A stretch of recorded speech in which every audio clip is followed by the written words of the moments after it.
नमस्कार दोस्तों, मैं शुभम तिवारी जन लाइव से। मैं जंतर मंतर पे इस टाइम मौजूद हूँ।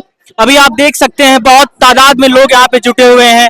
क्या नाम है आपका? हमारा नाम बीरू भाई और मैं बिहार से आया हूँ। बिहार से। हाँ जी सर। तो सीजीपी एक फैमिली है और लोग फैमिली में ना लोग प्यार से देता है, दिल से देता है। यहाँ लोग फंडिंग नहीं करता है। आप अपने परिवार में कुछ करते हो ना तो परिवार समझ के करते हो, और इसलिए लोग सीजीपी एक फैमिली समझ के लोग करता है, सपोर्ट करता है। हम भी करते हैं, लोग भी करते हैं। तो इसको आप फंडिंग नहीं बोलो। फंडिंग होता है बीजेपी की सरकार में, जहाँ लोग टिकट बेचता है उसको फंडिंग बोलोगे। डोनेशन मांगता है, राम मंदिर के नाम पर चंदा मांगता है और चंदा चुरा लेता है, उसको फंडिंग बोलोगे आप। इसको तो परिवार बोलोगे सर। परिवार में फंडिंग और नहीं लाओ, क्योंकि हम लोग परिवार है, सीजेपी एक परिवार है, पार्टी नहीं है। आपका क्या सहयोग है इसमें? हमारा ये सहयोग है, हम पूरा दिन रात यहाँ पे बने हुए हैं और जितना हमसे बनता है, कभी पानी ला देते हैं, कभी बिस्किट ला के देते हैं, क्योंकि हम स्टूडेंट है, फिर भी ला के हम दे रहे हैं। तो ये समझ सकते हो, हम जब स्टूडेंट हो इतना कर रहे हैं ना, जो बच्चे काम कर रहे होंगे, जो हो रहे हैं, उसके लिए तो पूरा समझ लो। आप बिहार से केवल ये प्रोटेस्ट के लिए आए हैं कि आप यहीं रहते ही हैं? प्रोटेस्ट के लिए आए बस यहाँ। अच्छा, आप भी क्या किसी परीक्षा दिए थे? क्या कुछ ऐसा हुआ था आपके साथ? सर हमारे बिहार में एजुकेशन सिस्टम जीरो है। हमको एक उम्मीद है सेंट्रल से, क्योंकि बिहार का वो पता है मुख्यमंत्री 7वीं फेल है। वहाँ के शिक्षा मंत्री का बयान है ना कि लड़की पढ़ के क्या करे, घर पे रहो। तो एक सेंट्रल में हम लोग उम्मीद देखते हैं, पर सेंट्रल तो और खस्ता हो गया है, तो क्या यहाँ जाएंगे बिहार के लोग। तो इसलिए मजबूरी में आना पड़ रहा है ना यहाँ पे। ठीक है, धन्यवाद। मैं 20 तारीख को आया हूँ और यहाँ से गया ही नहीं, यहीं पे। क्या नाम है आपका? हाँ जी सर।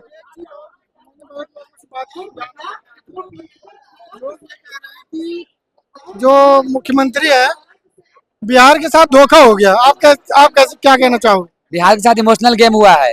यदि बीजेपी को इतना ही दम था ना, तो समाज चौधरी के नाम पे चुनाव लड़ती। उसको पता था कि बीजेपी सुथरा साफ होने वाला है, क्योंकि नीतीश कुमार का इमोशनल टच है। आप समझो, नीतीश कुमार पर मजबूरी बनाया गया है, उन पे दबाव बनाया गया है, वो अपने मन से नहीं हटे हैं। वो आज भी बिहार के नेता है, और हम लोग नजर में न तो हम लोग नीतीश कुमार के नाम पे वोट किए थे, तो हमारे सीएम नीतीश कुमार थे, है और रहेंगे। किसी के जबरदस्ती बनने से थोड़ी होता है। 7वीं फेल को सीएम बना दिए हो, उसपे 8 मर्डर केस है, उससे आप क्या उम्मीद करते हो? तेजस्वी यादव या तो चिराग पासवान। प्रशांत किशोर कैसे देखते हो आप? प्रशांत किशोर बीजेपी के बी टीम है, क्योंकि वो आरजेडी का वोट काटने आई थी। उन्होंने बिजनेस किया, बीजेपी से पैसा खाया, बिहार के लोगों से पैसा खाया और अपना काम करके निकल गया। महाराज, उनको 1% वोट मिला, 2%, क्या बी टीम कैसे होंगे?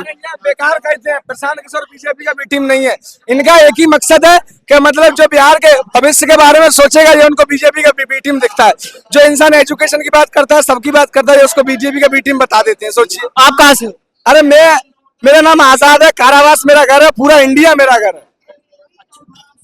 ये इनका कुछ नहीं है, इनका कोई कॉमन सेंस नहीं। कमेंट करेंगे ना, ये भैया को पता है, ऑनलाइन पता है, ऑफलाइन को पता नहीं है ना। हमारे बिहार में चुनाव से पहले ही प्रशांत किशोर क्या किए, 20-20 रुपया लेके ना फंडिंग शुरू कर दिए, सरकार बनने से पहले उठना शुरू कर दिए। उन्होंने 1-1 करोड़ का टिकट बेचा है। जो उनके साथ 6-6 महीने काम किया ना, साल भर, उनको टिकट नहीं मिला है। सबूत हो, 1-1 करोड़ रुपए टिकट की तुम्हें मेरे को बता दें, सबूत तो दिखाए। अब हर कोई कह देता है कि उन्होंने इतने का बेचा। अब ऐसे तो हर कोई कहेगा, इनके सबूत नहीं है, बस ऐसे ही लगे रहते हैं। बिहार से केसी सिन्हा हार गए। बताइए, क्या देखोगे? ये सोच रहे हैं प्रशांत किशोर जीत जाएंगे। जो बेचारा फिजिक्स या गणितज्ञ का योग्य था, इन्होंने उसको हरा दिया, और ये सोच रहे हैं कि हम विकास चाहेंगे ना। जहाँ पूरा भारत के गृह मंत्रालय लगा हो, अमित शाह खुद गए थे उसके प्रचार में, तो आप समझ सकते हो दबाव कहाँ से बनता है। इनको इसलिए लगता है ना, जहाँ पे ईवीएम आपके कब्जा में है, उससे क्या उम्मीद करते हो? आप बंगाल में हाल देखे ना, चुनाव के बाद ईवीएम जल गया ना, बिहार में वही हुआ होगा। ऐसा क्या हो गया जो नीतीश कुमार को जल्दी से जल्दी हटा दिया गया मुख्यमंत्री से? नीतीश कुमार को सिर्फ मोहरा बनाया गया था। बीजेपी की चाल पहले से ही थी, बट बीजेपी प्लानिंग में था कि इनके नाम पे वोट ले लेना है, लात मार देना है। यदि बीजेपी पहले तो सुथरा साफ होता, तब वहाँ पे आरजेडी की सरकार बनती और आज मुख्यमंत्री तेजस्वी यादव वहाँ के होते। बट उन्होंने इमोशनल टच किया और लोगों से गेम खेला है, और इनका लास्ट है। हम कसम खाते हैं, उनका सुथरा साफ कराएंगे बीजेपी का बिहार से, चाहे उसके लिए जो करना पड़े। 50,000 रुपए दिया गया इलेक्शन से पहले, उसके बारे में क्या कहोगे आप? वही बीजेपी का सबसे बड़ा फैक्टर था, सबसे बड़ा फैक्टर बीजेपी का यही था। और जो लोग ये कहते हैं ना कि बीजेपी ईवीएम से चुनाव जीतती है, तो भाई बिल्कुल नहीं जीतती है। बीजेपी ने अपनी पहुंच बैठाई है, चाहे वो औरत हो, बुजुर्ग हो, महिला हो, कोई भी हो, उसके अंदर जुनून। और ये कह रहे हैं ना कि हम अगली बार 2030 में बीजेपी को खदेड़ देंगे, तो यही सबसे पहले बीजेपी को वोट देने जाएंगे, सबसे पहले। ये कैमरा पे ना इसको रिकॉर्ड कर लो, आज सबसे तारीख पहले। आज तारीख देख लो यहाँ पे 4 तारीख है। 4 जुलाई है ना। 4 जुलाई 2026 है। हमारा इस 2030 के अंदर सबसे पहले वोट अब हम जो अब वैशाली हम से इसमें डालेंगे यही डालें। हम अपना खुलासा करते हैं। हमारा पार्टी का रजिस्ट्रेशन चल रहा है। 2029 में हमारी पार्टी चुनाव उतरने वाली है।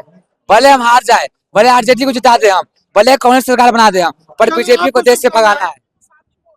क्या नाम है आपका? मेरा नाम ऋषिकेश यादव है। कहाँ से मैं आए? महाराष्ट्र से आता हूँ, सातारा जिले से। मैं यहाँ पे महाराष्ट्र से आप क्या यहाँ पे खाली प्रोटेस्ट के लिए आए हैं कि आप कुछ करते हैं यहाँ पे? खाली प्रोटेस्ट को सपोर्ट करने के लिए आया हूँ। मैं एक्चुअली वर्किंग प्रोफेशनल हूँ और मुझे 2-3 दिन टाइम मिला था मेरे वर्क से, तो मैं यहाँ सपोर्ट करने के लिए आया हूँ।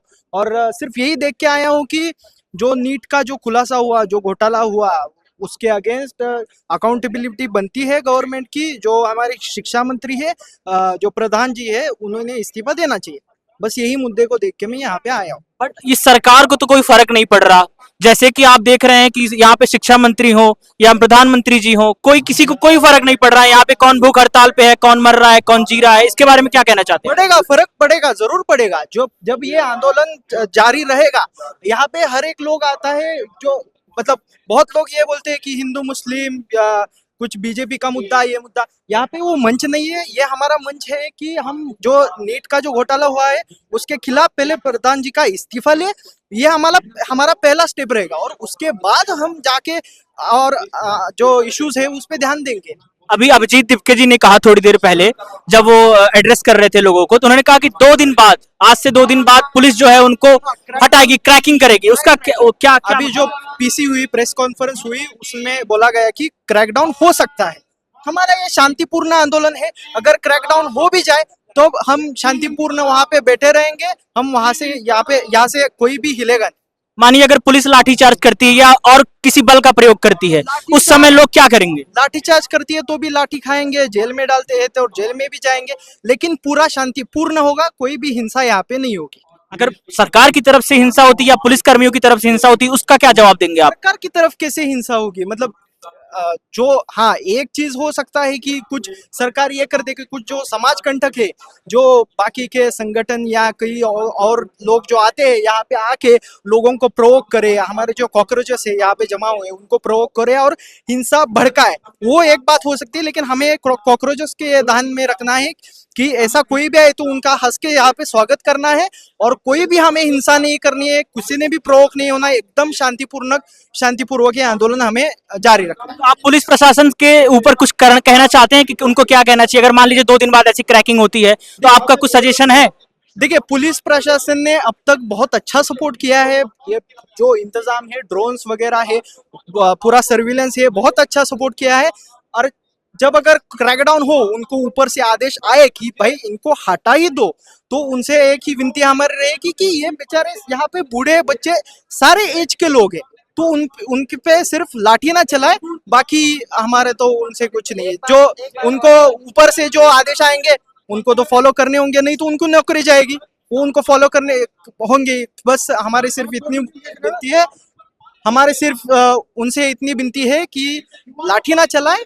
ये सारे बच्चे बूढ़े यहाँ पे बहुत, ये अभी 5 मिनट पहले स्टेज पे 4-5 साल बच्चे, छोटी बच्ची वहां पे थी। ठीक है, thank you so much. Thank you.